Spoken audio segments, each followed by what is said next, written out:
नमस्कार दोस्तों, स्वागत है आपका हमारे इस YouTube चैनल स्टडी एरा में।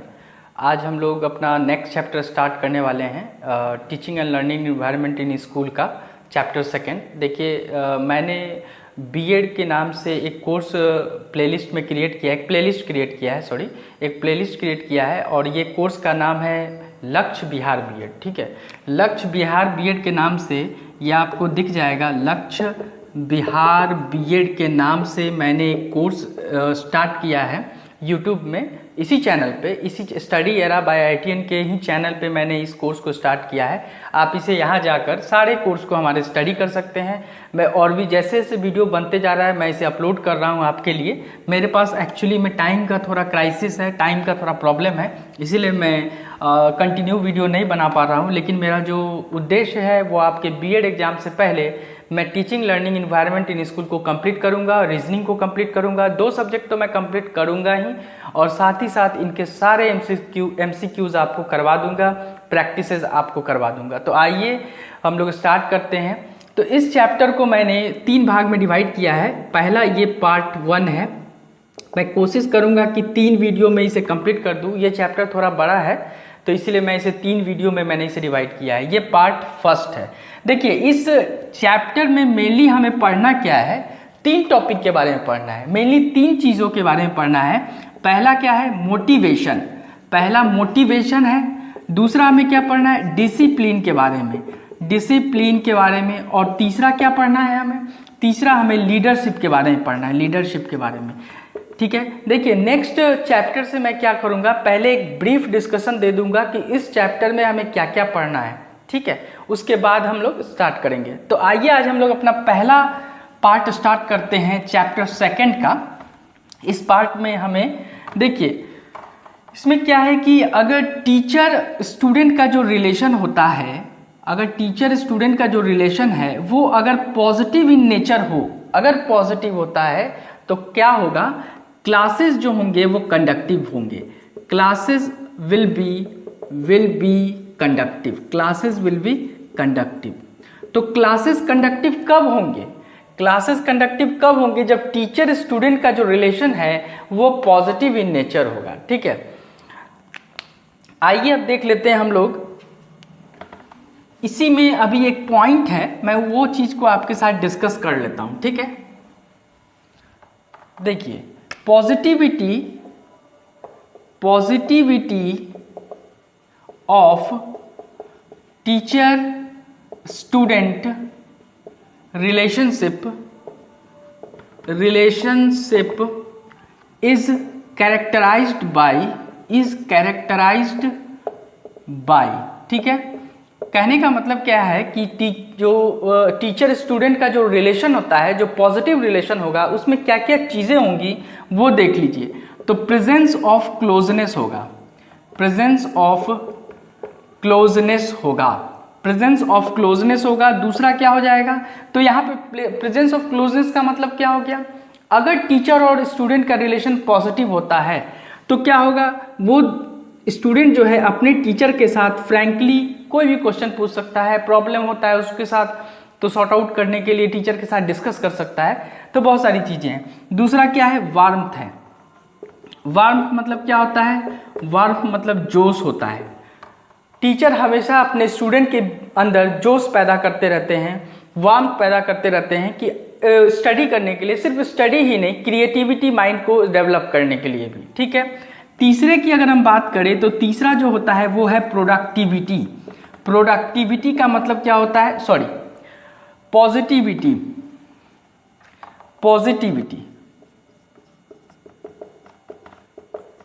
इसका मतलब होता है सकारात्मक होता है। ठीक है, तो ये सारी चीजें तभी होंगी जब एक टीचर और स्टूडेंट का जो रिलेशन है वो पॉजिटिव इन नेचर होगा। तो जब भी टीचर और स्टूडेंट का रिलेशन जब पॉजिटिव होगा तो क्लासेस भी अच्छे से कंडक्टिव क्लासेस होंगे, बढ़िया क्लासेस होंगे, स्टूडेंट सब कुछ समझ पाएंगे और टीचर भी अच्छे से स्टूडेंट को सारी चीज़ों को एक्सप्लेन कर पाएंगे। आइए हम लोग इसी में एक नेक्स्ट टॉपिक की ओर बढ़ते हैं। जो हमारा नेक्स्ट टॉपिक है वो है हमारा dimension of teacher student relationship, teacher student relationship का डायमेंशन के बारे में हम लोग देख लेते हैं। अब इसमें क्या है, इस डायमेंशन का मतलब क्या है उसको देख लीजिए। इस डायमेंशन का मतलब क्या है कि डायमेंशन का मतलब जो होता है उसे हम लोग बोलते हैं विस्तार, विस्तार होता है, इसका मतलब होता है विस्तार। तो एक टीचर और स्टूडेंट का जो रिलेशन है उसके विस्तार के बारे में हम लोग जानते हैं। तो पहला जो रिलेशन है वो क्या है,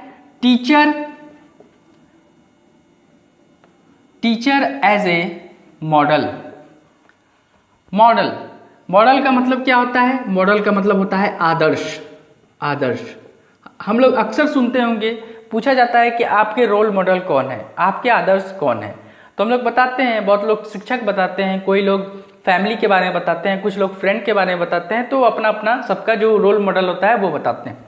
तो एक टीचर जो है एक रोल मॉडल की तरह काम करते हैं, आदर्श की तरह काम करते हैं, सिर्फ और सिर्फ क्लासरूम में नहीं। जब ऐसा नहीं कि सिर्फ पढ़ाते टाइम ही वो रोल मॉडल की तरह काम करते हैं, क्लासरूम के इन्वायरमेंट को कैसे क्रिएट करना है पढ़ाने के लिए और स्टूडेंट अच्छे से लर्न कर पाए उसके लिए भी, ठीक है। तो एक मॉडल की तरह, टीचर एक मॉडल की तरह काम करते हैं। दूसरा में क्या हो जाएगा, टीचर एज ए फैसिलिटेटर। एक टीचर जो है एक फैसिलिटेटर की तरह भी काम करता है। फैसिलिटेटर का मीनिंग क्या होता है, देखिए ये सिर्फ मैं मॉडल का मीनिंग लिख रहा हूं, ठीक है। फैसिलिटेटर का मतलब क्या हो जाता है, सुविधा। टीचर एक सुविधा भी देते हैं हमें, टीचर के होने से हमारा बहुत सारा प्रॉब्लम सॉर्ट आउट हो जाता है, ठीक है। तो टीचर एक फैसिलिटेटर की तरह भी काम करते हैं। कोई भी असाइनमेंट हो या कोई प्रॉब्लम हो या क्वेश्चन हो जिसमें हम फंस जाते हैं तो टीचर हमारे लिए एक फैसिलिटेटर की तरह काम करते हैं। थर्ड में अगर मैं बात करूं तो टीचर एज नेगोशिएटर। टीचर एक नेगोशिएटर की तरह भी काम करते हैं। यहाँ पे नेगोशिएटर का मतलब क्या है, तो नेगोशिएटर का मतलब होता है मॉडरेटर, मतलब जो बातचीत करने वाला होता है, बातचीत करने वाला।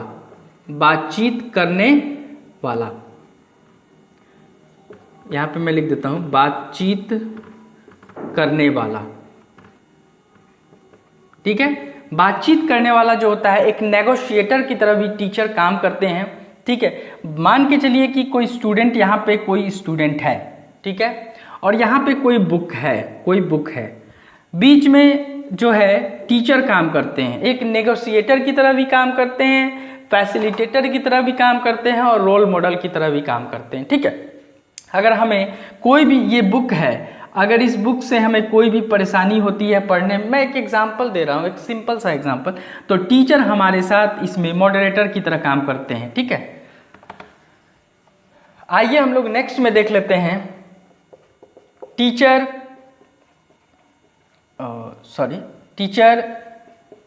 एज क्लासरूम रिसर्चर,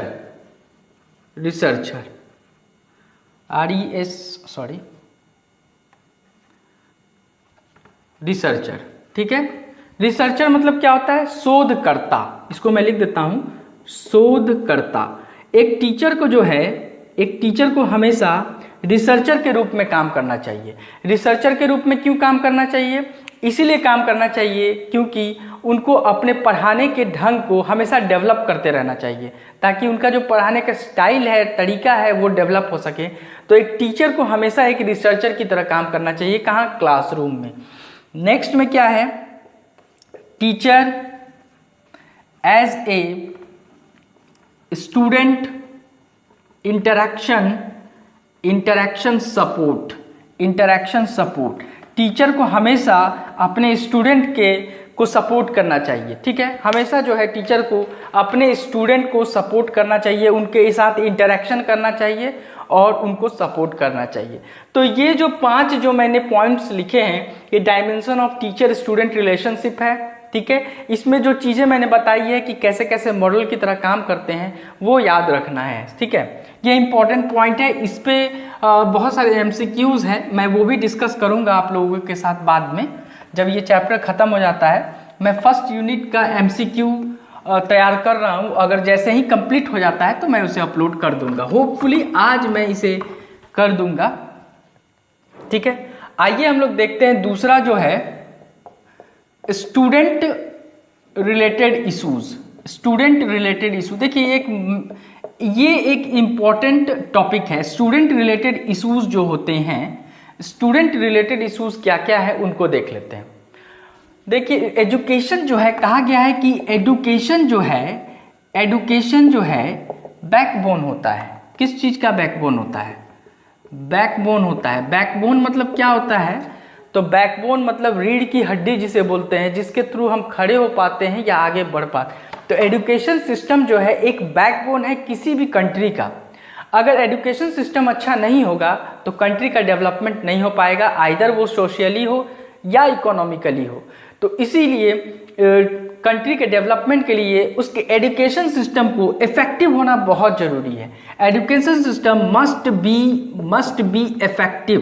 किसी भी कंट्री का जो एजुकेशन सिस्टम है वो इफेक्टिव होना चाहिए, ठीक है, अच्छा होना चाहिए, ताकि जो सोशल और इकोनॉमिकल कंडीशन है जो देश की वो डेवलप हो सके, ठीक है। तो मैं ये इसलिए बता रहा हूँ कि अब स्टूडेंट के पास जो प्रॉब्लम होगा, स्टूडेंट के पास जो भी प्रॉब्लम होगा, अगर वो शॉर्ट आउट नहीं होता है, वो प्रॉब्लम ही रह जाता है, तो हमारा बैकबोन अच्छा नहीं होगा। और बैकबोन अच्छा नहीं होगा तो मीन्स हम लोग कमज़ोर हो जाएंगे, हमारा देश कमज़ोर हो जाएगा।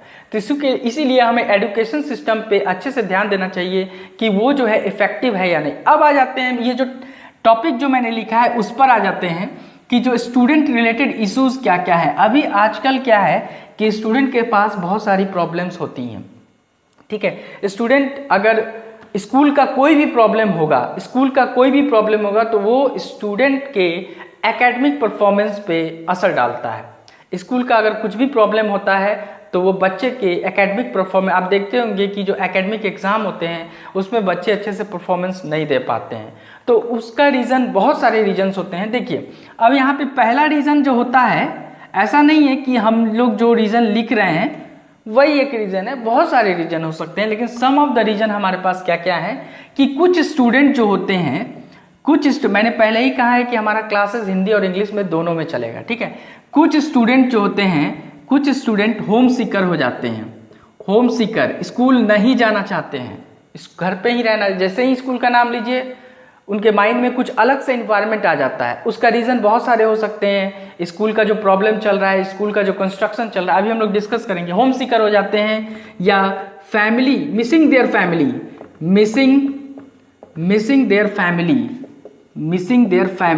फैमिली को मिस करते हैं, फ्रेंड को मिस करते हैं, मिसिंग देयर फ्रेंड, और पेट्स को मिस करते हैं, इन सभी को मिस करते हैं, ठीक है। कुछ स्टूडेंट, ये सारे स्टूडेंट के प्रॉब्लम्स हैं, ठीक है। कुछ स्टूडेंट क्या होते हैं, कुछ स्टूडेंट अपने पेरेंट से खुलकर बात कर सकते हैं, खुलकर बात करते हैं, और कुछ स्टूडेंट नहीं कर पाते हैं। देखिए ये चीज़ें मैं इसलिए लिख रहा हूं क्योंकि आप इसे पढ़ सकते हैं, अगर स्क्रीनशॉट लेना चाहते हैं तो आप ले सकते हैं, ठीक है। तो कुछ स्टूडेंट क्या होता है, हेजिटेशन होता है, वो अपने पेरेंट्स के साथ खुलकर बात नहीं कर पाते, और कुछ स्टूडेंट तो बात कर लेते हैं। कुछ स्टूडेंट को क्या होता है कि टीचर के पढ़ाने के स्टाइल से भी प्रॉब्लम होती है, पढ़ाने के स्टाइल से भी प्रॉब्लम होती है, ठीक है। टीचर के पढ़ाने के स्टाइल से भी प्रॉब्लम होती है। टीचर कभी कभी अपने स्टाइल को अपनाते रहते हैं, तो उससे भी कुछ स्टूडेंट को प्रॉब्लम होती रहती है, ठीक है। नेक्स्ट पॉइंट में हम लोग लिख लेते हैं कि कुछ स्टूडेंट जो होते हैं, अगर फोर्थ पॉइंट की बात करें तो कुछ स्टूडेंट अपने स्कूल के स्कूल के ऑर्गेनाइजेशन से भी उन्हें प्रॉब्लम होती है, ऑर्गेनाइजेशन से भी प्रॉब्लम होती है, मतलब रूल रेगुलेशन जो होता है उन सभी चीज़ों से भी उन्हें प्रॉब्लम होती है। कुछ स्टूडेंट को फिल्दी टॉयलेट से भी प्रॉब्लम होती है। फिल्दी टॉयलेट, फिल्दी मतलब गंदा, इन सभी चीज़ों से भी प्रॉब्लम होती है। ठीक है, कुछ स्टूडेंट क्या होता है अपने टीचर के साथ फ्रैंक नहीं रहते हैं, तो उन्हें उससे भी प्रॉब्लम होती है। कुछ स्टूडेंट को क्या होता है फ्रेंड्स नहीं होते हैं स्कूल में, हेजिटेशन फील होता है उनको, तो उनसे भी प्रॉब्लम होती है। तो स्टूडेंट के पास बहुत सारे प्रॉब्लम्स होते हैं जिसके कारण उनके स्टडी पे असर करता है, उनके परफॉर्मेंस पे असर करता है, उनका परफॉर्मेंस खराब हो सकता है, उनका परफॉर्मेंस पुअर हो सकता है, जिसके कारण उनका रिजल्ट जो है खराब हो सकता है, अच्छे से नहीं आता है। ठीक है, तो हमें ध्यान देना पड़ेगा कि स्टूडेंट के पास क्या प्रॉब्लम है, क्या परेशानी है, उन सब चीज़ों को देखना पड़ेगा। ऐसा ज़रूरी नहीं है कि स्टूडेंट के पास कोई एक, स्टूडेंट की जो मेंटालिटी है उन्हें हमें पढ़ना चाहिए, देखना चाहिए कि आखिर उन्हें प्रॉब्लम किस चीज़ की हो रही है और वो हमारे साथ शेयर क्यों नहीं कर पा रहे हैं। क्योंकि बहुत सारे स्टूडेंट हैं कि शेयर तो कर लेते हैं, खुलकर बात कर लेते हैं, लेकिन बहुत सारे स्टूडेंट अपने पेरेंट्स के साथ डिस्कस नहीं कर पाते हैं। तो वही हमें देखना है कि क्यों नहीं कर पाते हैं। ठीक है, तो ये स्टूडेंट रिलेटेड इशू था। अब आइए हम लोग देख लेते हैं, इसमें जो नेक्स्ट टॉपिक है वो है मोटिवेशन। मोटिवेशन के बारे में हम लोग देख लेते हैं। मोटिवेशन, देखिए मोटिवेशन क्या है, किसी एक इंडिविजुअल को एक्टिवेट करता है किसी गोल को पाने के लिए। मैं यहाँ पे लिख देता हूँ, किसी एक इंडिविजुअल को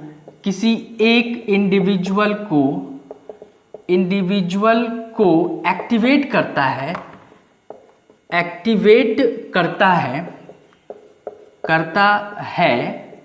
किसी पार्टिकुलर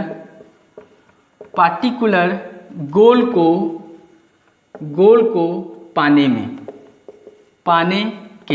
पाने के लिए। ठीक है, तो ये एक एक्टिवेट करता है, तो ठीक है ना। तो मोटिवेशन क्या करता है, किसी एक एग्जांपल में हम देख लेते हैं, आपको अच्छे से क्लियर हो जाएगा। स्टूडेंट को जितना मोटिवेट करेंगे, अगर हम लोग मोटिवेट करते हैं, स्टूडेंट आगे बढ़ता है, रिजल्ट अच्छा करता है, परफॉर्मेंस अच्छा करता है, एकेडमिक में परफॉर्मेंस अच्छा करता है। क्यों? Due to this motivation. ठीक है, मोटिवेशन का मतलब ही है प्रेरणा होता है। ठीक है, प्रेरणा देना, मोटिवेट करना, इनहेंस करना। ठीक है, चीजों को। अब आ जाइए इसमें हम लोग देख लेते हैं कि जो मोटिवेशन होता है, मोटिवेशन जो होता है वो दो टाइप्स के होते हैं। Motivation is of two types, दो टाइप्स के मोटिवेशन होते हैं। एक पहला जो मोटिवेशन होता है वो होता है इंटरनल मोटिवेशन।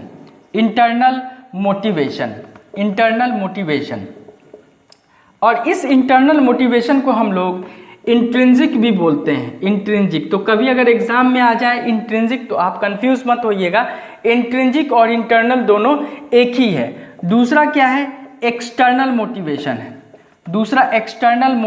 है, और इसे हम लोग एक्सट्रिंसिक भी बोलते हैं। एक्सट्रिंसिक मोटिवेशन बोलिए या इंट्रिंसिक मोटिवेशन बोलिए, दोनों सेम ही है।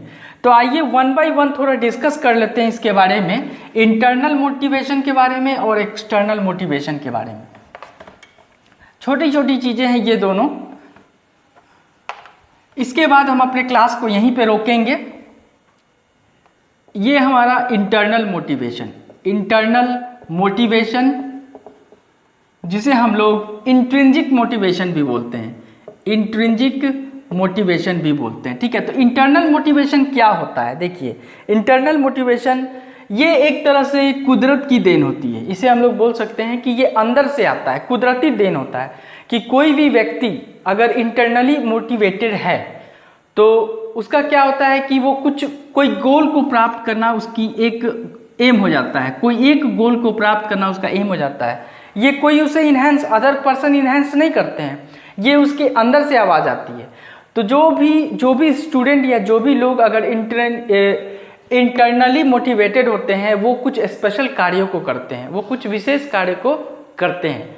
ठीक है। उनका जो एम होता है वो कुछ अलग होता है, वो उनका जो काम करने का तरीका होता है वो भी अलग होता है, और वो एक स्पेशल टास्क जो बोलते हैं, स्पेशल टास्क यानी कि एक स्पेशल काम को करने का उनका एम होता है, ठीक है। विशेष काम को करने का उनका एम होता है, जो भी लोग इंटरनली मोटिवेटेड होते हैं, ठीक है। सेल्फ कॉन्फिडेंस और कॉम्पिटेंस उनमें बहुत ज़्यादा होता है। सेल्फ कॉन्फिडेंस तो उनमें बहुत ही ज़्यादा होता है, उनमें बहुत ज़्यादा सेल्फ कॉन्फिडेंस की अगर बात करें तो उनका सेल्फ कॉन्फिडेंस बहुत हाई होता है, पीक पर होता है, ठीक है।